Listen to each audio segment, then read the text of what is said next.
Hello there everyone, this is Chrissy from Fly Me to the Philippines. Today I'm gonna bring you on my 1 year journey. But before anything else, I would like to share with you a little of my life before the life that I'm having now. When I was 14 years old, my parents broke up. Actually, that was my first ever heartbreak. In order for me to continue my high school, I worked with our pastor. I lived in church and I worked there as a working student. And also at the same time, I developed my skills in singing. But because I'm not used to be separated with my mother, I feel so homesick, so I asked her to get me out of there. That wasn't a good idea because my mom cannot really support my studies. So I learned to work as a nanny. The employer were very kind to me, except the father. It was scary because he becomes so touchy. One time he told me that I should not close my door in my room every night so that the cool air from the AC could get into my room. I really used my brain that time because I know if I'm not gonna close the door, he can just easily get inside and maybe he's going to do something on me. I didn't wait that something bad will happen to me before I quit. I moved to work as a sales lady, and maybe it was the faith that is working on my job that time as not good, so that I will continue my studies, because when I was a sales lady, my employer just treated us like a slave. Instead of just working in the store, they let us also work in their house, clean the house overnight, and it was a 3-story house. So we will sleep like 12 midnight and we will be up at 3 a.m. We're not treated as human.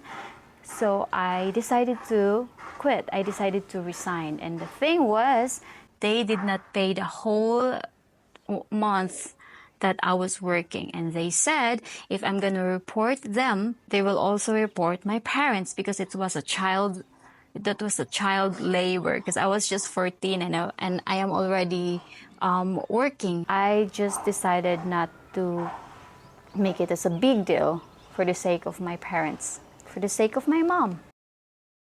I dropped out in high school when I was working. My father got into a relationship with a woman who is, I think, 10 years older than him. She was a very nice woman. She's very generous, and she offered me to go to college in return of helping them in the house and in the store. That's how I got into college. For those who are asking, how did Chrissy got a college degree yet her family was so poor and for sure can't afford college? Well, that's the answer.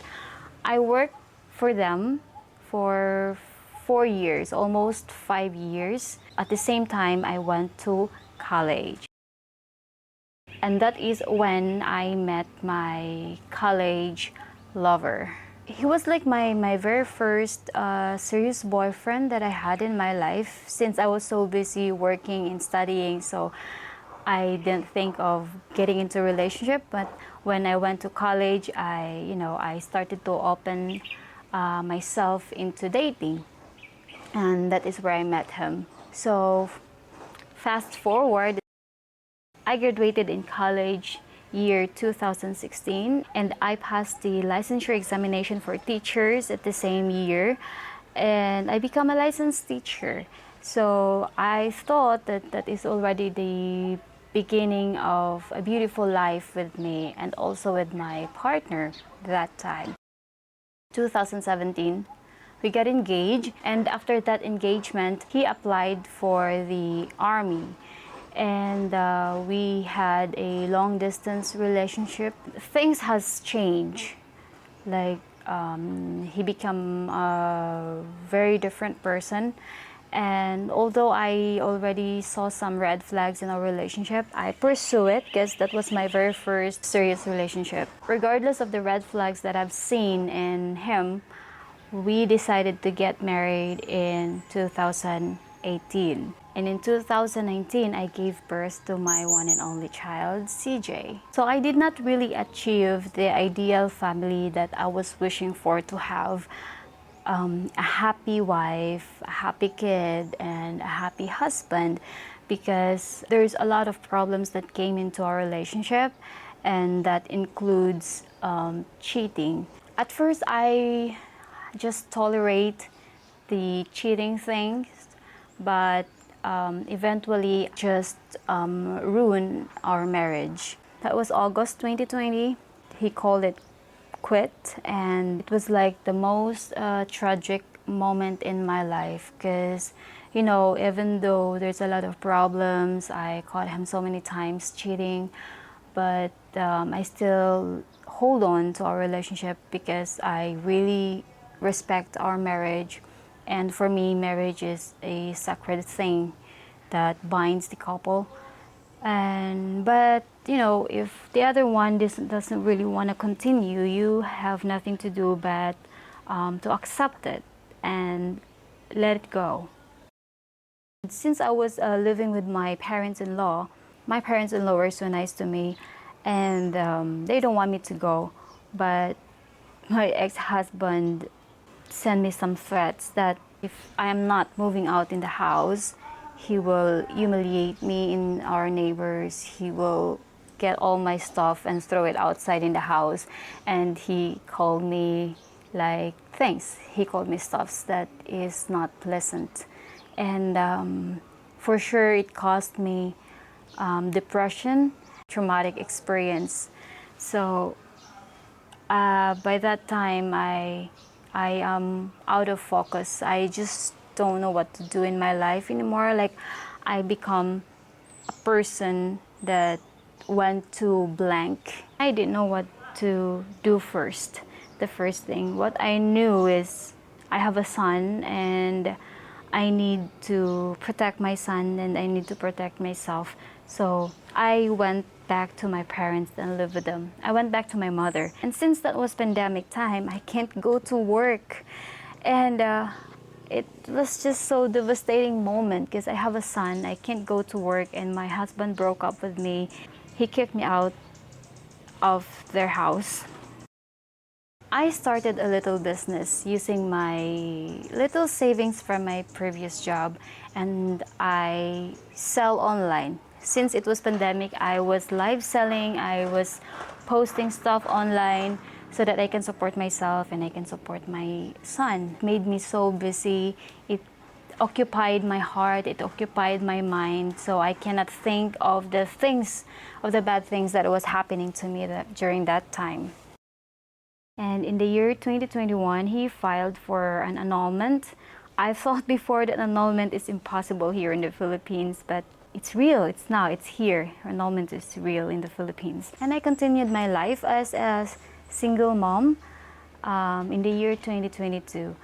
Same thing. I had my little business. I had help from my family. By the little money that I gained from that online selling, I built this little bunk house, which is shown by the other video when Rob visited there. So for me, it was an achievement as a single mother. I built the little house for me and CJ, and I lived there until 2023. I got a teaching job offer as a substitute teacher for 4 months in the place where I lived before, in my ex-husband's place. So my ex-in-laws offered me to live in the house for 4 months while I'm teaching there. So for me, it was okay because my ex-husband is not going there anymore since the breakup. So for me, it is a very convenient offer for me. I don't have to pay for rent of a boarding house, and also they can help me with CJ. So after the 4 months of teaching, my ex-husband was like kicking me out again of the house because he didn't like the idea of me being there, because he said we're already separated and the annulment is really going on. The moment that he kicked me out again in the house, was like very humiliating, and it developed self-inferiority in my side, and it took out all the confidence that I had in myself, and I feel so useless failure, and I feel myself is just a big disappointment. So one day I was contacted by a friend in Vietnam. She's a teacher in Vietnam, and she had given me the idea, and I was like, okay, I think applying as an English teacher in Vietnam is my breakthrough. My papers are ready, my documents are ready. I just need to wait for my salary, and I needed to go to Manila for validation of those documents. I already received the judge decision of our annulment, so I was thinking maybe I need to open myself again into dating. So I decided to go online last year, March 27, March 28, I think. I opened my account in Filipina Cupid because previously I started to go online, talk to people online, but because I'm not sure if my annulment will be granted, that really hold me back. I cannot commit into a relationship when I am married because here in the Philippines, it could give you a problem. I was very careful.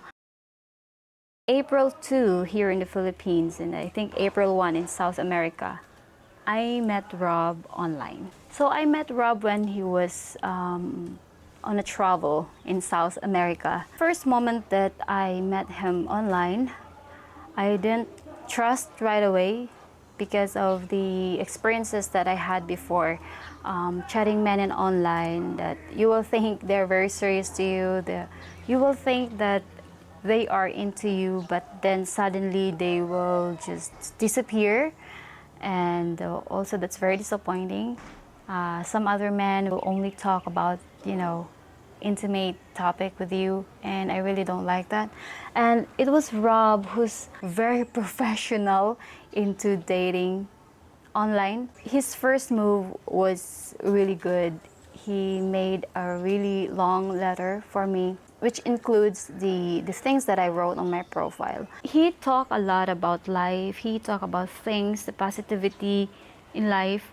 And also, of course, he talked about dating, but never ever had touched things that didn't interest me, like sex, wall, or money, or politics, or even religion. He didn't really touch that topic when we first talked. He was very realistic. He don't talk fantasy. He presented the life in the future if we will be together.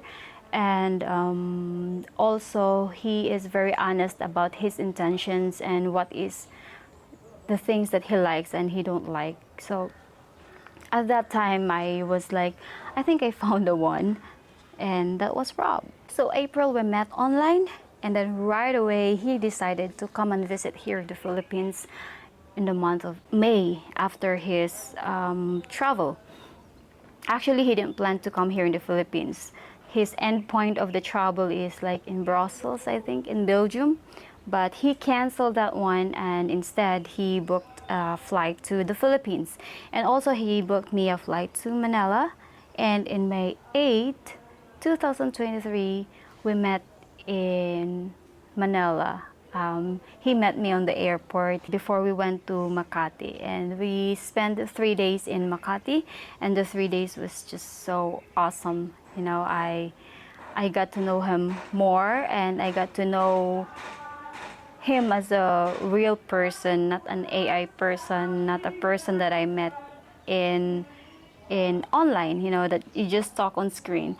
So, and my first impression towards him is above average, and I didn't expect that. All the bad things and doubts that I had before meeting him, after that meeting in person, it's just all gone. He proved that he's a real person. So after the 3 days, I flew back to my city to celebrate my son's birthday, and afterwards, me and my family met him here in Cagayan de Oro City. That was my first time to be here in Cagayan de Oro, And my family met him, and he asked permission from my family that he's going to take me to a trip here in the Philippines, and that was very exciting. So the whole month of May up to June 15, we traveled within the Philippines. We went to Davao, Cebu, Palawan, El Nido, Boracay, Dumaguete, Bohol, and we decided to find the houses here in Cagayan de Oro City because this is the sweet spot for us to reside. We rented a house, our first house here in Cagayan de Oro City, which for him was a disaster. It was funny because for me, that house was really very comfortable for me as a Filipino because I used to live in a very uncomfortable place, just like my bunkhouse. But for him, oh my God, it was so disaster. But I understand actually, and I think that is one of his culture shocks in the Philippines. And in the month of July, he was scheduled to go back to USA to, talk to his family, to settle his stuff. He has something to do in the US. That time, July, that was like the scariest part of our relationship for me. We're not formally engaged yet. I was thinking if he's not coming back in the Philippines, I really don't have a hold of him, Like if he will decide that he's not really into me and he will not come back here in the Philippines, well, that will be the end of us. So that was my fear during that time. So I was left here in Cagayan de Oro City with some of my family, and he went back to US. And again, we experienced this long distance relationship feelings, and it sucks. I didn't like it. Like, I like it when we first met and we met online, and that was a long distance relationship. We talked every day. I liked it. But when I already met him in person and we went back to long distance relationship, oh my God, that was really terrible feelings in our relationship. So during that time, I was just hoping that he will come back for me. And he did. He brought with him this camera that I'm using right now. And then we come up with the idea of launching a YouTube channel, and we launched our YouTube channel in the month of August 1st. This YouTube channel really useful for us to know each other very well. We work together full time. There are like very tense moments during editing, and also by this exchanging ideas, exchanging words. I'm not gonna lie, we went to many disagreement that led to argument. By that, I got to know him very well. I got to know his weaknesses. I got to know his level of temper. And same as him, he got to know my weaknesses, and he got to know the level of my temper, the level of my tampo. Also the level of me when I was upset. So, people will say you will really get to know the person when you lived with him. And I would say you will know more if you will work with him. There are a lot of things that you will discover, and also things that you will discover on yourself. This is my very first time to have a husband in the house. And upon launching this YouTube channel, we got a lot of stress. First 3 months in our journey here in YouTube, we worked so hard and I got sick. I had this mono that Rob mentioned in the previous video, and I'm just thankful that he was here with me. He didn't make me feel that I'm alone. He took care of me. Rob is really a very motivational person. He's like my motivator, my strength provider. So by the month of September last year, 2023, we moved to the other house. We find peace at the beginning. Not until the rooster showed up, the dog barking showed up. So that was a terrible experience. But still, we continued our life. being together. We continued our YouTube channel. We live like a husband and wife, playing house. And in the month of October, Rob decided to visit my family in our city. We drove there to my hometown, and he met my family, and he got to see the situation that I had before, the previous life that I am living. I think by that, he got to see the background, and he got to realize why I am so thankful and so grateful of the life that he's giving me right now. The same month, we got to tour around CDO with a friend. Rob and I and my father and my son, for the first time, we drove around Bukidnon. So in the month of November, we continued being a couple in the house. Being with Rob 24/7, even if we do nothing, it's not boring, because we have a lot of things that we talk about. Even if small things that we talked, we had this kind of bonding, we have this kind of relationship that is like a best friend and a lover at the same time. Like for me, I think I found my best friend with Rob. And he is not just a good best friend, but he is also a good lover, a good partner, a good business partner, and also a good father to my son. December, that was our first Christmas together. Prior to the Christmas, we invited my mom and my brother and also my sister to be here in Cagayan de Oro City in the previous house that we rented, and we brought them to Seven Seas Water Park, and they really enjoyed it. And me, I am also happy watching my family enjoying their stay in our house, and I am so grateful and thankful that Rob is really good in hosting. He's really good in accommodating my family. So on December 25th, we celebrated our first Christmas together. I am so happy that I spend the Christmas now not alone, but a Christmas together with the one that I loved, and a Christmas that's full of joy and happiness. Together with our YouTube channel, our journey was being fruitful. We welcomed the year 2024 with a glorious heart, peaceful mind, and in love to each other. We decided to look for another house, and finally we found this house here in our current location. So as you can see, here at my back is the Cagayan de Oro River Valley. It is a gated community. It's very safe, and the house itself is very nice. It's very modern, and actually it's very Western. We found finally our paradise in this place. So January, we moved here, and we continued loving each other, loving our YouTube. We continued to develop our relationship.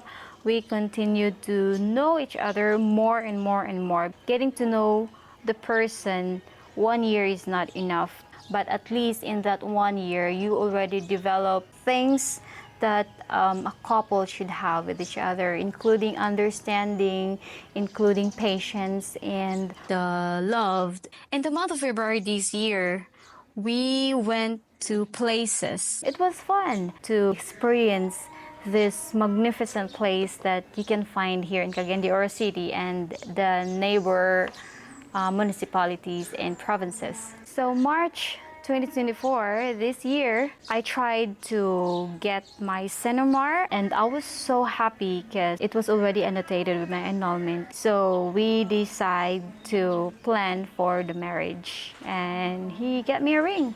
I didn't expect that things could go smoothly as how it went right now. And this month is my birth month. So 5 days ago, I celebrated my birthday. And to tell you guys, this is my first ever birthday party. Like, never had a birthday party before. One of the things that I am grateful about is Rob is very thoughtful. Not just of me, but of my family. I never planned for my family to be here in Cagayan during my birthday because I know it will cost a lot of money. Even my sister in Manila, he booked a ticket for her so that she can join us on my birthday. This was the happiest birthday that I ever had. That is the 1 year review of my journey since I met Rob online. Who would have thought that by opening my account in Filipino Cupid, I will find the one that is for me, the one that will give me a better life like this, the one that will make me forget the sadness, the trauma that I experienced before in my previous life, all the heartbreaks, all the depression. I met the one who gave me the real meaning of joy, the real meaning of love, and gave me the real life that I am having right now. I hope you guys that are watching right now won't lose hope. I hope that this story that I'm sharing right now will be a motivation and inspiration for you guys to not stop hoping and for not stop trying hard for you to find the one in your life. I found mine. Our friends here found theirs, and I know that you will find yours.